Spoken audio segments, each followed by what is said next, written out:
Welcome, everyone. Welcome. We all here? We are. Okay, so sisters and brothers, my name is Rachel Miller. I'm the president of the Providence City Council, and I'm so excited to be here today with my colleagues and with people from unions, from community groups who are all here tonight to say that PVD is a climate job city. Woo! Thank you. Was we passed a resolution. We'll get to hear more about it. And really what we're saying is we are making a commitment. We are in the first year of this term of this city council making a commitment to a green city and also a city that promotes workers' rights and environmental justice. So with the goal of Providence being the very first in the country climate job city. So we're talking about a pro-worker, pro-climate economy that combines the health of our planet with the well-being of our workers. We see these things as linked. We know these things are linked, and we are working together for an economy that works for all. I am so thrilled to introduce Councilwoman Anderwa, who is the chairwoman of the Environment and Resilience Committee of Providence and has shepherded not just this resolution, but a body of work that will be moving through the council in the coming years. Councilwoman Anderwa, thank you. Yeah. Thank you so much, President Miller, for everything, including your leadership to support Providence becoming America's first climate job city. Thank you so much. So I'm so excited that Providence is now America's first climate job city. I'm grateful to my colleagues for passing this evening. This resolution affirms our commitment to meeting our science-based climate goals and implementing our nation-leading climate justice plan, and in so doing, creating a strong commitment to creating good, family-sustaining jobs for the residents of our great city.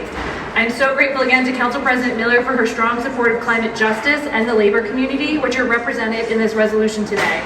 This resolution lays out goals related to a just transition, workforce development, building decarbonization, green infrastructure, and so much more. For me, this is about laying the groundwork and foundation on a lot of big work to come over the next 3.25 years, and I'm counting the days because I know I got to get a lot done. I know we don't have any time to waste. I don't take this work or these partnerships lightly. I'm also so grateful to our friends from Climate Jobs Rhode Island and the building trades and community groups who are here today. You literally build our communities and our neighborhoods and our most important places. I'm so excited to work with you to build our future here in the city of Providence. When I get worried about the climate emergency we're in, which I'm going to be honest is all the time, I like to think that we're actually living through the worst of it right in this moment. There's racial inequality, income disparities, polluted air, leaky buildings, we're burning unsafe chemicals in our homes, we've created sacrifice zones of pollutions in some of our neighborhoods. We can, however, build a new future, and how we build it is just as important as what we build. That's what it means to be a climate job city, and the example we'll show to the rest of the country will speak volumes. I'm also really excited that while I had such strong support from our council members and my colleagues here on council, it also has the support of Mayor Smiley, and I'd like to introduce the fantastic Director of Sustainability, Priscilla De La Cruz. Thank you, Chairwoman. Hi, everyone. Good evening. Thank you as well to Council President and to the rest of the City Council, and of course Councilwoman Anderwa for sponsoring the Climate Job City Resolution. As you've heard, my name is Priscilla De La Cruz. I am the Director of Sustainability for the City of Providence. I'm joining you tonight on behalf of Mayor Brett Smiley. I'm excited to stand here as well with so many leaders, colleagues, and friends who are committed to making Providence a national leader in addressing the climate change crisis that is here and before us. Other special note that I would like to point out is to the team at Climate Jobs Rhode Island. Their vast coalition of labor and environmental groups have really elevated the importance of a just transition to a great green economy. And I'm thrilled to see them not only continue to do that work at the state level, but here now working in partnership with us in the City of Providence. So a round of applause to the Climate Jobs team. And on behalf of the mayor, I would like to stress that it is possible to move our city towards clean energy and climate resiliency while preparing the workforce of today, the workforce of tomorrow, to be active partners in this new green economy. And the Smiley administration looks forward to working with you all and the broad coalition of frontline workers, Providence residents, business owners, and the many advocates who are dedicated to this work. Thank you very much.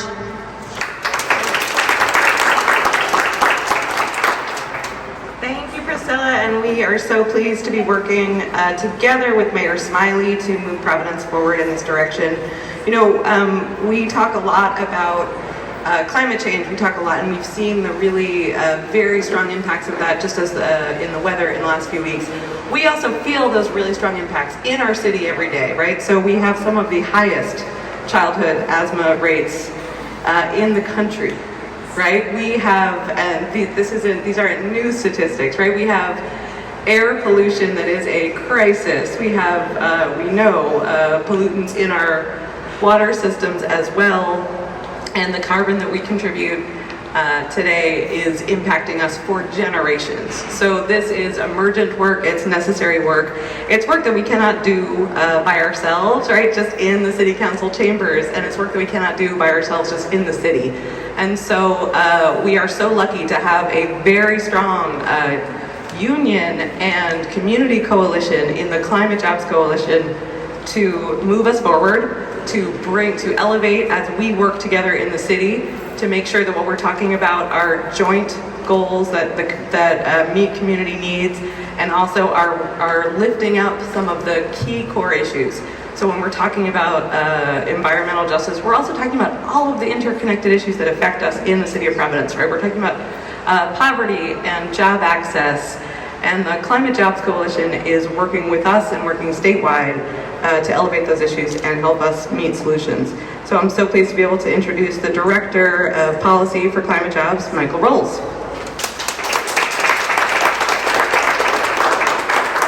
Thank you, Council President Miller, and good evening, everyone. My name is Michael Rolls, and I'm the Policy Director for Climate Jobs Rhode Island.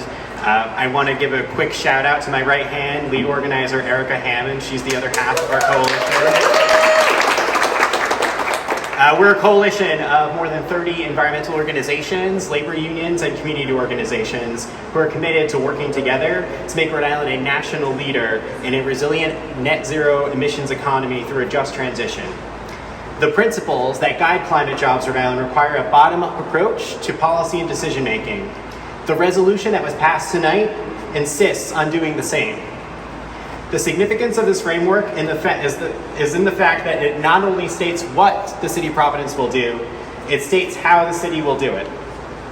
In order to establish a truly just transition that leaves nobody behind, it's going to take all of us. And working class people have to be in the driver's seat. This includes the frontline workers of today and tomorrow, and the frontline communities who have historically been left behind.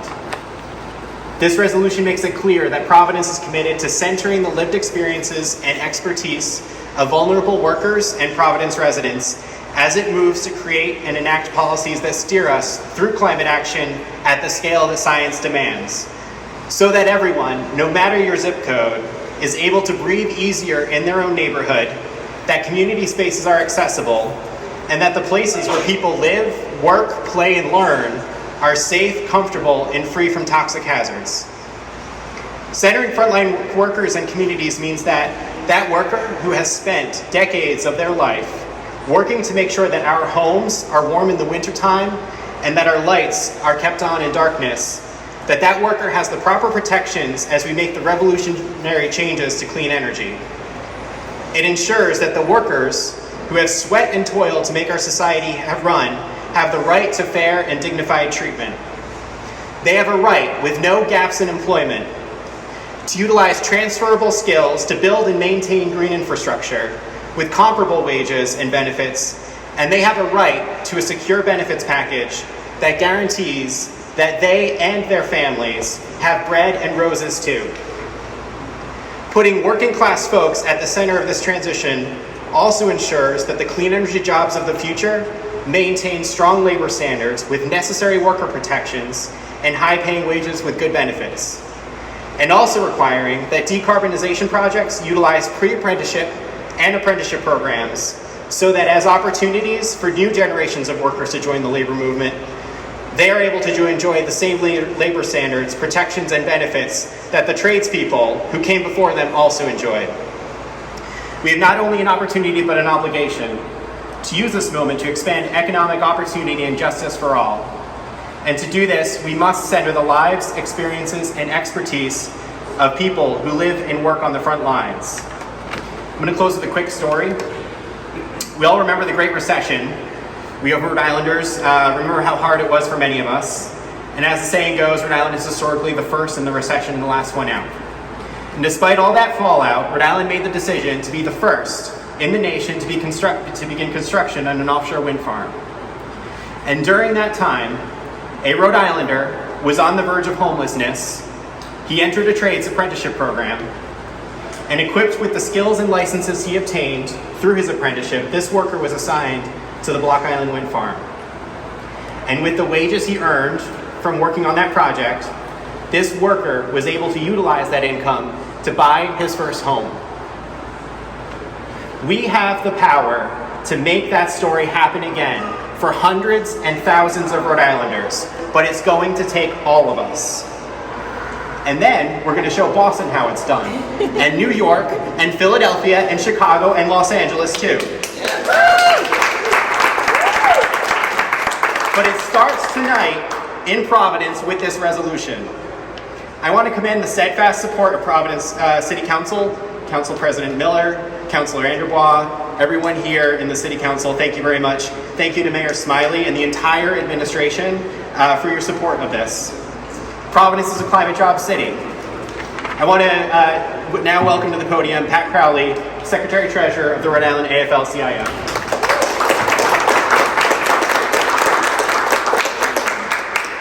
Well, you heard it. Providence is the first climate job city in the United States. This is a tremendous accomplishment. We are going to set the path for the entire country. This is going to be a landmark day in history because years from now, we're going to look back and say it was on this date in September of 2023 that Providence, Rhode Island set the tone for America, for everyone else to follow. So I'm calling on you, Mayor Wu. You're next. Mayor Adams in New York City, you're next. You're going to make sure that you do the same thing, but we want you to do it better than us. We're going to set the first tone. You're going to show the rest of the country that Providence led the way and you followed, but we're going to make sure that every working person has a right to a job and a just transition to a green economy. And we're going to make sure that this environment is protected and our children and our grandchildren have an environment and a livelihood that they can be proud of. Council President Miller, Councilperson Anderbois, the entire City Council, Mayor Smiley, thank you. Let's get to work and let's make this an example for the rest of America.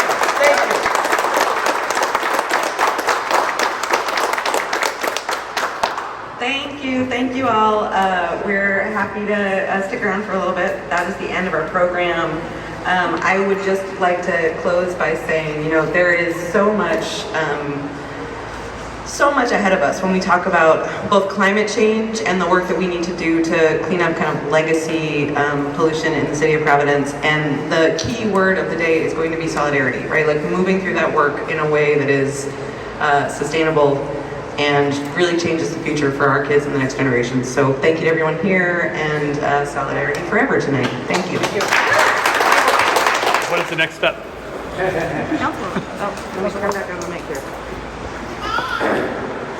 Excellent, great question. So there are a lot of next steps to come. So this sets the framework, and I'm really excited as the chair of the Special Committee on the Environment and Resilience to work to implement the Climate Justice Plan.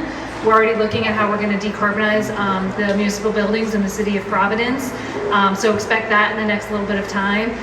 Our special committee just passed the Building Energy Reporting Ordinance on Monday. So expect that before the full council soon, but there's more to come and I'm really, really excited about it. And how does the comprehensive plan fit into some of this?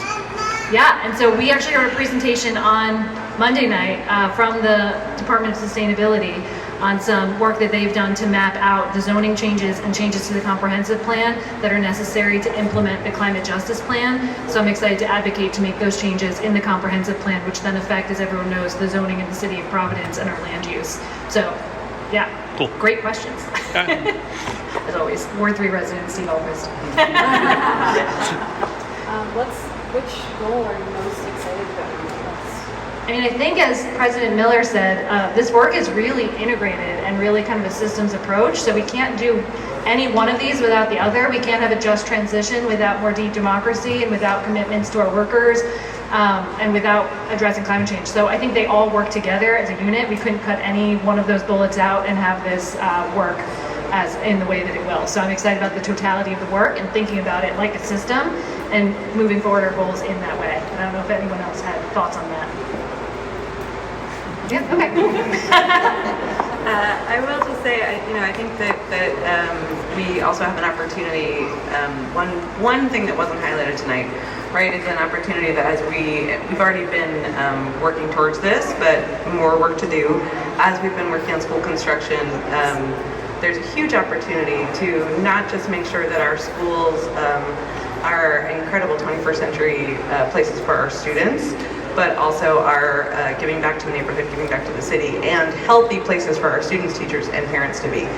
That's a huge part of it. And also built in a way that is helping create jobs for community residents. That's kind of what we're talking about, right? When we talk about things being interconnected, they truly are. And Steve, to your point about the comprehensive plan, what's next, right? Like, we are working right now on an update of the next 10 years for the comprehensive plan.